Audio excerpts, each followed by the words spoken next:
حضرت ابو سعید ابو الخیر رحمۃ اللہ علیہ کہتے ہیں میں غلام خرید کے لایا. جو غلام شرط کے ساتھ آتے تھے وہ سستے ملتے تھے، اور جن کو ہم بس خرید لاتے تھے اپنی مرضی سے وہ ذرا مہنگے ہوتے تھے. تو غلام نے کہا حضرت جی 3 شرطیں ہوں گی اگر آپ مجھے خریدیں گے. میں نے کہا بولو. کہنے لگا پہلی شرط یہ ہے کہ میں سارا وقت آپ کی بات مانوں گا، پر اذان ہوگی تو پھر میں کسی کی بھی نہیں سنوں گا، پر میں جانوں میرا رب جانے. میں نے کہا قبول ہے. کہنے لگا دوسری شرط یہ ہے کہ دن کے وقت بات مانوں گا، رات کو نہیں مانوں گا. میں نے کہا یہ آرام کرنے کا عادی ہوگا، نیند زیادہ آتی ہوگی، بعض لوگ زیادہ سوتے ہیں. میں نے کہا ٹھیک ہے. اس نے تیسری شرط یہ کہی کہ بہت سارے جگہوں پہ لوگوں کے زیادہ غلام ہوتے ہیں تو ایک کمرے میں 5-5 6 لوگ رہتے ہیں. میں کمرہ علیحدہ لوں گا اکیلا، ٹوٹا پھوٹا دے دیں، پرانا دے دیں، کسی حویلی کے پچھواڑے دے دیں، پر کمرہ میں الگ لوں گا. کہتے میں نے کہا یار یہ بھی قبول ہے. میں اسے گھر لے آیا. میرے دل میں تھوڑا تھوڑا کھٹکا تھا کہ یہ کہتا ہے میں وقت پر نماز کے لیے جاؤں گا، کہیں کام چوری نہ کرے، لیکن فرماتے ہیں یہ تو کام دوسروں سے زیادہ کرتا تھا اور توجہ سے کرتا تھا اور ذوق سے کرتا تھا. 2 دنوں کا کام 1 دن میں کر جاتا. فرماتے ہیں ایک رات کسی مجبوری کے لیے مجھے کوئی پیغام آ گیا، کہیں جانا تھا. میں اور میری اہلیہ اٹھے، حویلی کے پیچھے ایک پرانے کمرے میں وہ رہتا تھا. جب ہم اس کے قریب سے گزرے تو اس کے کمرے کی عجیب حالت دیکھی کہ زمین سے آسمان تک نور ہی نور.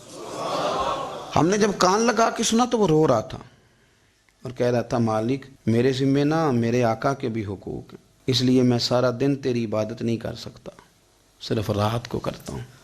مالک اگر میرے ذمہ تو نے یہ ڈیوٹی نہ رکھی ہوتی تو میں سارا دن بھی تیری بارگاہ میں حاضر رہتا، میں قرآن کی تلاوت کرتا، میں تیرے محبوب پہ درود و سلام پڑھتا، میں یہاں آ جاتا تیری ہی بارگاہ میں، پر میرے حقوق ہیں. اللہ وہ جو دن کی میری غفلتیں ہیں وہ معاف کر دے. حضرت فرماتے ہیں بڑا ذوق بڑا شوق. ہم نے جہاں جانا تھا گئے نہیں، واپس آ گئے. رات ہم نے اس کو مداخلت کرنا اور تکلیف دینا مناسب نہ جانا. صبح کی نماز کے بعد میں نے طلب کیا اور میں نے اسے بلا کر کے کہا کہ میاں تو آج کے بعد آزاد ہے، ہماری کوئی ذمہ داری تیرے اوپر نہیں، تو سارا دن قرآن شریف پڑھ، درود پاک پڑھ، اپنی مرضی سے چل. کہنے لگا کیوں؟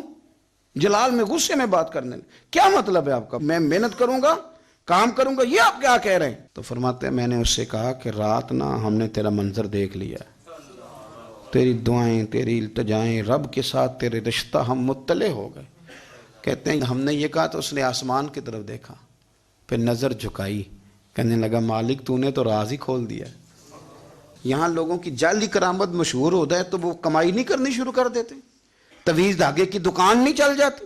اللہ تو نے راز ہی کھول دیا. میں تو سراپا مخزن راز تھا، میں رہا تھا مدت و راز میں، یہ تو تیرا شوق کے دید کشاں کشاں مجھے کھینچ لایا مجاز میں. تو نے یہ کیا عجب کیا، مجھ کو بھی فاش کر دیا. میں ہی تو ایک راز تھا سینہ کائنات میں، مالک میرا بھی راز کھول دیا. اور پھر کہنے لگا اللہ یوں نہ کر، تیرے میرے پردے ہیں، ان پردوں کو نہ کھول. یہ لفظ کہے زمین پہ لیٹا، کلمہ پڑا، روح ہی پرواز کر گئی. عرش فرشتے بانگا ملیاں، مکے پہ گئے شور. بلے شاہ اسا نہیں مرنا، اے تے مر گیا ہی کوئی ہور. اسا نہیں مرنا تے مر گیا ہی کوئی ہور.